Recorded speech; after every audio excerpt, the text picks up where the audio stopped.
എനിക്ക് ഡിസിപ്ലിൻ ഉണ്ട് in the sense പണ്ടേ I M pretty sure about എവിടെ വരയ്ക്കണം, അതിനകത്ത് എവിടെ എനിക്ക് നിർത്തണം എന്നുള്ള അത്രയും ഒരു ക്ലാരിറ്റി എനിക്ക് പണ്ടേ ഉണ്ട്. And I think half the battle is that time management and disciplining yourself. അത് I have in some measure, I can say without sounding immodest. അത്രേ ഉള്ളൂ. I think there isn't something glorious or greater than that. If you can manage your time, if you know your limits and you work, within and use your strengths and don't allow your weaknesses to take over, then it's possible to do things that people may see as success or whatever. പക്ഷേ must also say that research is expensive. ഇപ്പം last stint ഞാൻ ഒക്ടോബറിൽ ലണ്ടനിൽ പോയി to collect lot of data from the archives there. ഇവിടുത്തെ ഒരു round കഴിഞ്ഞു, ഇന്ത്യയിലുണ്ടായിരുന്നു, ഇപ്പം ലണ്ടനിലേ പോയി. ചിലവാണ്, പൈസ ചിലവാക്കണം, അതിന് പൈസ ഉണ്ടാക്കണം. The thing is if you are working, അപ്പോൾ നമ്മളൊരു യൂണിവേഴ്സിറ്റി സിസ്റ്റമിൽ വർക്ക് ചെയ്യുവാണെങ്കിൽ ദർ ആർ വേസ്, നിങ്ങൾക്ക് ഗ്രാൻറ്റ് ചിലപ്പം കിട്ടും, അല്ലെങ്കിൽ സബാറ്റിക്കൽ കിട്ടും, നോൺ ടീച്ചിങ് ഫേസസ് കാണും, അപ്പോൾ റീസർച്ച് ചെയ്യാൻ വേണ്ടി മാത്രം സമയം കിട്ടും, ശമ്പളം കിട്ടും. But I'm not at that position, I'm not in a university system. അപ്പോൾ എനിക്ക് വേറെ എൻ്റെ എഴുത്തിൽ കൂടെ പൈസ ഉണ്ടാക്കണം, അത് പിന്നെ മൊത്തം അടുത്ത പുസ്തകത്തിന് വേണ്ടി ചിലവാക്കണം. അതാണ് എൻ്റെ ഒരു രീതി. But again this is what I do, this is what I want to do. So you have to put your money where your mouth is.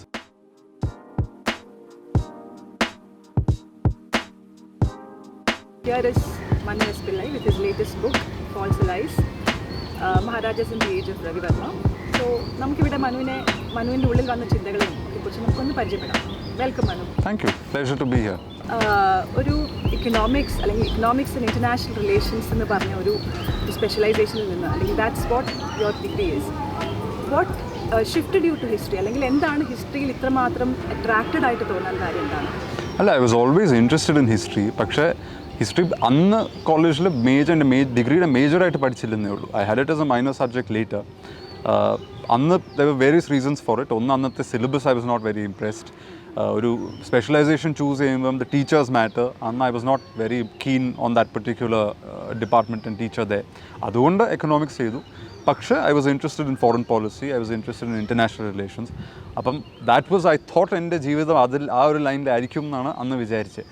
ഇപ്പോഴും പോകുന്നുണ്ട്. I do go for conferences, I do go for foreign affairs meetings and so on. പക്ഷേ that's just one foot still in that field. പ്രധാനമായിട്ട് ഇപ്പം history തന്നെയാണ് ചെയ്യുന്നത്.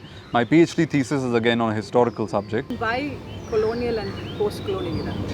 എനിക്ക് modern period വളരെ fascinating ആയിട്ട് തോന്നിയിട്ടുണ്ട്. Because it's so much of what we deal with in ആ കണ്ടംപററി പൊളിറ്റിക്സ്, ഇന്നത്തെ ഐഡൻറ്റിറ്റീസ്, ഇന്നത്തെ കമ്മ്യൂണലിസം, അതിൻ്റെ ഒക്കെ ഒരു ഡിഫൈനിങ് പീരിയഡ് എന്ന് പറയുന്നത് ആ ഒരു 19th century, early 20th century colonial പീരിയഡാണ്. colonial മാത്രമല്ല, I would say 18th century മുതൽ what you define as the modern period, because there are a lot of changes taking place in India. State formation, bureaucratization, a lot of political changes, military changes, ഇതൊക്കെ നടക്കുന്ന ഒരു സമയമാണ് 18th century. 19th century ബ്രിട്ടീഷുകാർ വരുമ്പം ഒരു മേളിൽ നിന്നൊരു ലെയറും കൂടെ വരുന്നു, and it does a lot of cultural mischief. അപ്പോൾ അതും കൂടെ എനിക്ക് it's almost how does colonialism, how does imperialism end up colonizing our minds?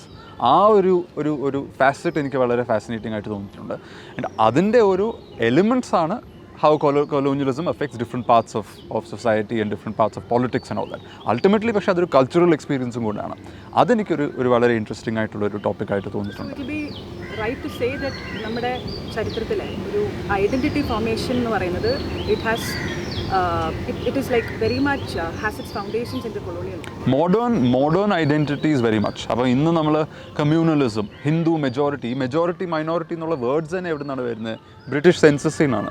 Census എടുക്കുമ്പോഴാണ് ഓരോരുത്തരുടെ നമ്പേഴ്സ്, എത്ര ആളുണ്ട്, ഒരു ഡിസ്ട്രിക്റ്റിൽ എത്ര മുസ്ലിംസ് ഉണ്ട്, എത്ര ഹിന്ദുസ് ഉണ്ട്, ആരെ ഹിന്ദുസായിട്ട് ഡിഫൈൻ ചെയ്യണം, ആരെ ഹിന്ദുസായിട്ട് ഡിഫൈൻ ചെയ്യരുത്, ഇതൊക്കെ ആ ഒരു സെൻസസിൽ കൂടെ, ആ ഒരു statistical exercise by an imperial power, അതിൽ കൂടെയാണ് അതൊക്കെ വരുന്നത്. അത് വരുമ്പോഴാണ് we realise hold on, so even if that person is sitting 10 kilometers away from me, he and I are both Hindus and this is our political identity.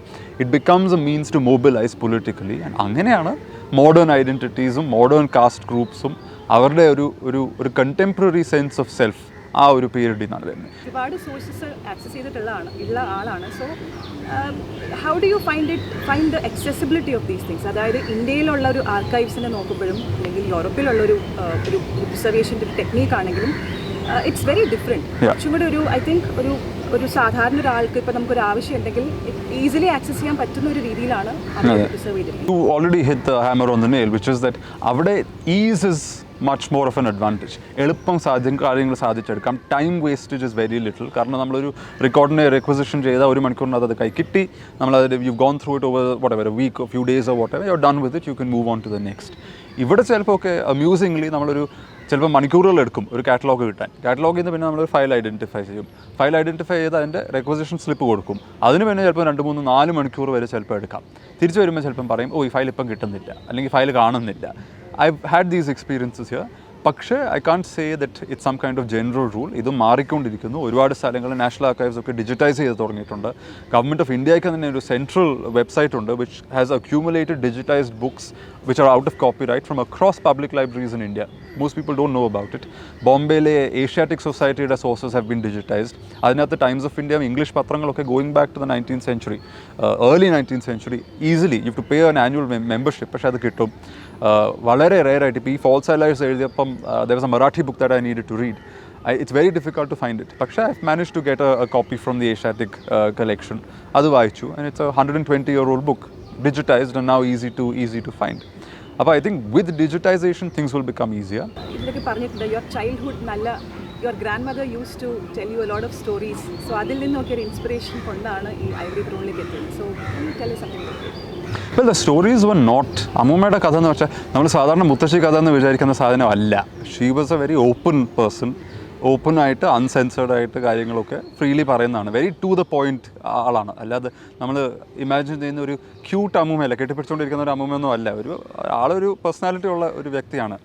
So when she told stories, when she related them, they were always so crisp. വളരെ interesting ആയിട്ട് ഒരു break ഇല്ലാത്ത പോലെ. That inspired my narrative because there was a certain honesty to it. The key thing was when she spoke of her parents, when she spoke of her grandparents, അവരെയൊക്കെ individuals ആയിട്ട് കണ്ടുകൊണ്ടാണ്. അല്ലാതെ അച്ഛൻ, അമ്മ, അമ്മൂമ്മ എന്ന് പറഞ്ഞ് നമ്മൾ ചില വാല്യൂ പൊസിഷൻസ് കൊടുക്കുമല്ലോ, അതല്ല. അവരെ വ്യക്തികളായിട്ട് കാണുന്നതാണ്. And that for me was very interesting, that if you can look even at your parents and grandparents as individuals, not as parents, just two individuals, you look at them in a new way. You get to make sense of their world in a completely new way, and you become less judgmental.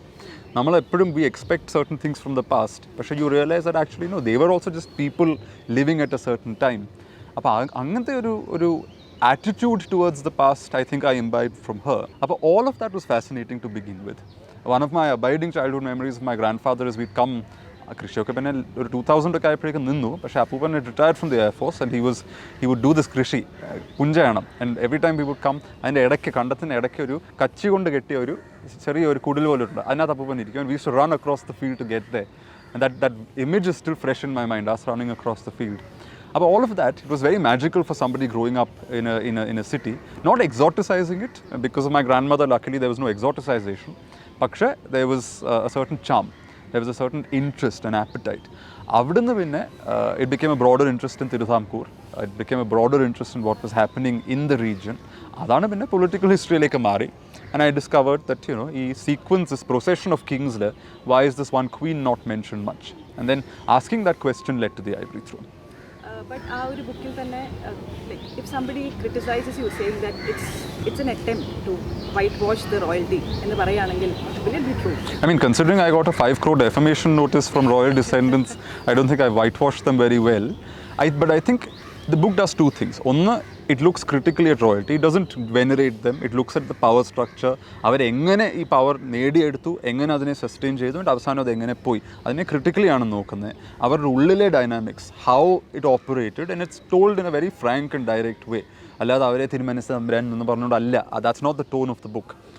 പക്ഷേ if there's one person who has been glorified or who has been treated with sympathy, it is that the protagonist, Sethu Lakshmibai. Because ഞാൻ തന്നെ ഓരോ സ്ഥലങ്ങളിൽ പറയുന്നുണ്ട്, there aren't enough women in Indian history. Then who's going to bring those women into Indian history? It's my job also to help that process. She was an interesting woman. She was an important woman. പക്ഷേ for some reason അവരുടെ കഥയ്ക്ക് കിട്ടേണ്ട ഒരു recognition കിട്ടിയിട്ടില്ല. So that element of the book is certainly about celebrating a female political figure. പക്ഷേ അതും not in some royalist way. അവരും ultimately she's somebody who abandoned that and left. So for me that was the most fascinating thing. ഇന്നും അധികാരത്തിൽ ഇരിക്കുന്നവർക്ക് അത് വിടാൻ വലിയ ബുദ്ധിമുട്ടാണ്. കസേര കിട്ടിക്കഴിഞ്ഞാൽ അതിൽ നിന്ന് എണ്ണിക്കാൻ ഇച്ചിരി പാടാണ്. അപ്പോൾ അത് 5 വയസ്സ് മുതൽ അങ്ങനെ ജീവിച്ച ഒരാൾ അത് 60-ാം വയസ്സിൽ വിട്ടിട്ട് പോകുന്നത് seemed quite dramatic. So I was very interested in the full arc of the story. And then when I met her descendants also, a lot of the great grandchildren had no clue. അറിയാം ഇങ്ങനെ ഒരു royal ഫാമിലിനെയാണ്, പക്ഷേ they were so cut off from it. They are professionals who work, who have jobs, who live around the world, and ഈ തമ്പുരാൻ തിരുമനസ് culture ഇല്ല. So that is what interested me in that particular story.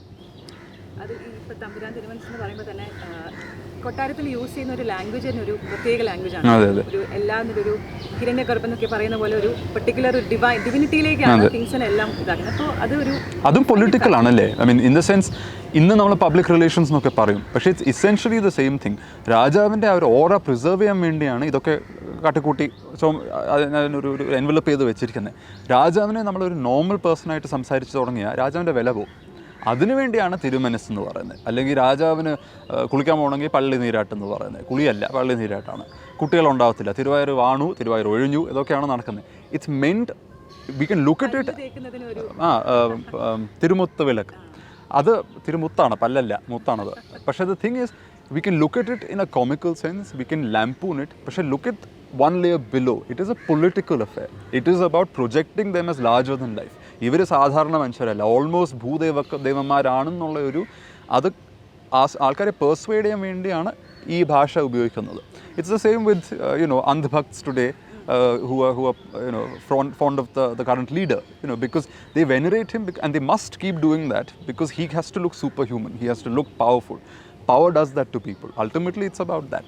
അതിൻ്റേതായ ഒരു earlier പീരിയഡിലെ ഒരു ഡൈനാമിക്കാണ്. People in power behave in similar ways across time. That's why I'm interested in power structures and how they operate in earlier periods. ഇപ്പം pre Marthanda Varma കൊട്ടാരങ്ങൾ തന്നെ നോക്കൂ, കോയിക്കൽ കൊട്ടാരമൊക്കെ, they are simple buildings, 3-4 മുറികൾ കാണും, ഒരു ഗ്ലോറിഫൈഡ് ഹൗസിനേ ഉള്ളൂ. അതിനെ കൊട്ടാരം എന്ന് തന്നെ വിളിക്കുന്നത് രാജാവ് താമസിച്ചുകൊണ്ടാണ്. അതുകൊണ്ടല്ലാതെ വലിയ ഭീകരമായ ഒരു സംഭവമൊന്നുമല്ല ആ സ്ഥലം.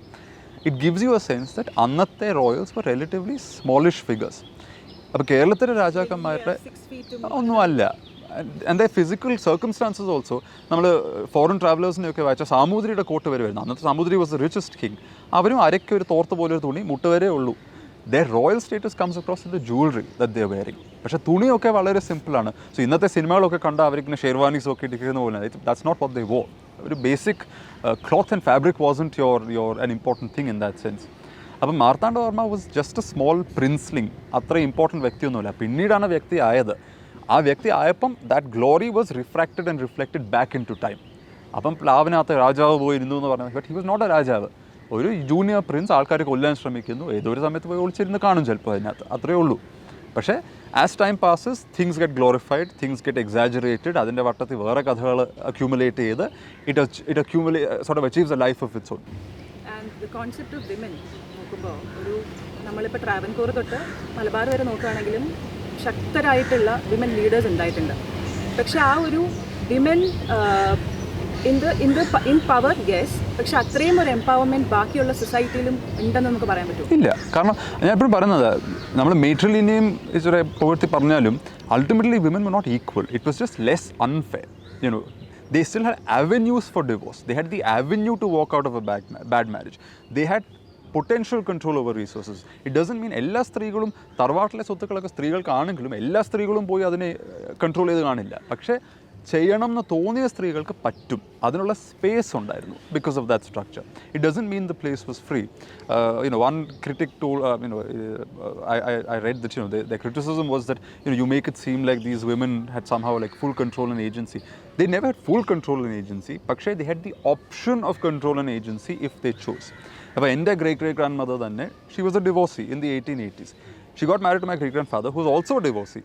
They had a horrendous marriage. They were not happy together. But they didn't divorce. Which means that for some reason the marriage continued. അപ്പം മറ്റ് സൊസൈറ്റീസിലുള്ള അതേ പ്രഷേഴ്സും ചിലപ്പോൾ ഉണ്ടായിരുന്നായിരിക്കാം. പക്ഷേ if she had chosen one fine morning to leave, she could have said, എടോ ഇറങ്ങോ, this thing is done. This marriage is over. She did that to her earlier husband. So the option was there. Whether she exercised it or not is not really the question. The point is when she needed it, she could exercise it. What attracted you to Ravi Verma? Simple actually. It was just a question of classification, which was that 562 states ഉണ്ട്. അതിനകത്ത് 100 main States എടുത്താലും that's far too big. ഒരു general textbook എഴുതണം എന്ന് എനിക്ക് ആഗ്രഹമില്ലായിരുന്നു, because that would be very boring and dry. മാത്രമല്ല സ്റ്റേറ്റ്സിൽ ഒരുപാട് ഡൈവേഴ്സിറ്റി ഉണ്ട്. അപ്പോൾ അതിനെ ആ ഡൈവേഴ്സിറ്റിയോടെ ആ ഡെപ്തോടെ മനസ്സിലാക്കണമെങ്കിൽ U to take case studies എന്ന് എനിക്ക് തോന്നി. പക്ഷേ then again I did not want to arbitrarily choose a bunch of States. അപ്പം രവിവർമ്മ ജനിച്ചത് തിരുവിതാംകൂറിലാണ്, 1881 വരെ അവിടെ ആയിരുന്നു. ലേറ്റ് 1870s ഒന്ന് തമിഴ്നാട്ടിൽ പോയി പുതുക്കോട്ട രാജാവിനെ പെയിൻറ്റ് ചെയ്തു. പിന്നെ 1880s പോയി ബറോഡയിലെ മറാഠ രാജാവ് ഹു റൂൾസ് ഓവർ ഗുജറാത്തീസ് അദ്ദേഹത്തിനെ പെയിൻറ്റ് ചെയ്തു. Then he ended up in Mysore which is in Karnataka. പിന്നെ അവസാനം രാജ്പുത്താന, പിന്നെ ഓഫ് കോഴ്സ് ഇവൻച്വലി ഹൈദരാബാദിലും പോയി. So in one career, over a period of about 40 years, one person worked in 5 major princely states. But simply by following him, I was able to slot my states. I didn't need to pick anything. മാത്രമല്ല രവിവർമ്മ ഒരു ഇൻസൈഡറും കൂടെയാണ്, royal descendant ആണ്, royal ഫാമിലിയുടെ ബന്ധുവാണ്. പോകുന്നിടത്തൊക്കെ he is not received as an ordinary artist, ഒരു nobleman എന്നുള്ളൊരു പൊസിഷനിലാണ് കൂടെയാണ് റിസീവ് ചെയ്യുന്നത്. So in that sense he was a very good witness through whom I could weave the story എന്ന് എനിക്ക് തോന്നി. മാത്രമല്ല സ്ട്രക്ചറലി പുസ്തകത്തിൽ തന്നെ ഐ ഡിഡ് നോട്ട് വോണ്ട് ചുമ്മാ stand alone essays for each chapter. എന്തെങ്കിലും ഒരു കണക്റ്റിംഗ് ത്രെഡ് മെയിൻ നാരറ്റീവിൽ കൂടെ പോകണം എന്നൊരു ആഗ്രഹം ഉണ്ടായിരുന്നു. അതൊരു ചെറിയ ത്രെഡാണ്, ഒരു സ്ലെൻഡർ ത്രെഡാണ്, പക്ഷേ ഒരു ത്രെഡ് ഉണ്ട്. So I wanted that. Yeah. So, is there an absolute truth, or how do you, like, if there's no absolute truth, then how do you arrive at at least an approximate truth? Like, how do That's actually a good line, approximate truth. The thing is, historians are aspiring to reconstruct the past in as objective a manner as possible. You can never claim that you've done it. I can never write a book and say, oh, this is the definitive book on this topic. No. For the simple reason that നാളെ പുതിയ evidence വരുമ്പം ചിലപ്പം twigs വരും ആർഗ്യുമെൻറ്റിൽ. നാളെ ഇപ്പം നമ്മുടെ പഴയ Aryan immigration theory തന്നെ now genetic evidence is playing a big role in discussing and further elaborating on that theory. അത് earlier historians ഇല്ലായിരുന്നു. So there is a basic humility that നമ്മൾ അങ്ങനെ എല്ലാം നമ്മളങ്ങ് അവസാനത്തെ ഒരു പൊസിഷനിൽ എത്തിയെന്ന് പറയാൻ പറ്റത്തില്ല. That's a bit arrogant to claim that. പക്ഷേ and history is also about debate, right? അപ്പം I will make an argument, especially as you go further back in time, evidence കുറച്ചുകൂടെ കുറഞ്ഞുകൊണ്ടിരിക്കും. ഇപ്പോൾ ഒരുപാട് ഇപ്പം മോഡേൺ പീരീഡിൽ ഒരുപാട് എവിഡൻസ് ഉണ്ട്, മിഡീവൽ ആകുമ്പോഴേക്കും അത്ര എവിഡൻസ് ഇല്ല. അപ്പം it sometimes becomes a game of interpreting material. അപ്പം we are train to interpret it in as safe reasonable rational ways possible. പക്ഷേ അത് തന്നെ ഒരു മനുഷ്യൻ ഇൻ്റർപ്രിറ്റ് ചെയ്യുന്നത് ഇങ്ങനെയാണെങ്കിൽ വേറൊരാൾ വേറെ ഒരു രീതിയിലായിരിക്കും ഇൻ്റർപ്രിറ്റ് ചെയ്യുന്നത്. So then those are conflicting arguments. Then the question is whose is more reliable, whose is more the integrity of research, the sources that are use, അങ്ങനെയൊക്കെ. But because of that history is always an evolving field. And I am aware that ഇന്ന് എഴുതിയത് ചിലപ്പം 25 വർഷം കഴിയുമ്പം അന്നത്തെ ഏതെങ്കിലും ഒരു യുവ ചരിത്രകാരൻ വന്ന് എൻ്റെ വർക്കിനെ മൊത്തം ക്രിട്ടിസൈസ് ചെയ്ത് നശിപ്പിച്ച് തരപ്പണമാക്കാൻ സാധ്യതയുണ്ട്. I'm open to it because that's how it happens, and hopefully I will also evolve by then to perhaps see errors or sort of faulty perspectives in some of my earlier work. To an extent, I've already looked back at some of my earlier work and thought, okay, I could have done something differently. The tone could have been different here. A certain word may not have been the right word to use there. Now I've become much more precise about the words I use. Choice of words are very interesting. Because you have to be very careful. കാരണം if there's something on which the material isn't fully clear, you have to find a word that conveys the ambivalence, that conveys the vagueness without having to spell it out in that way.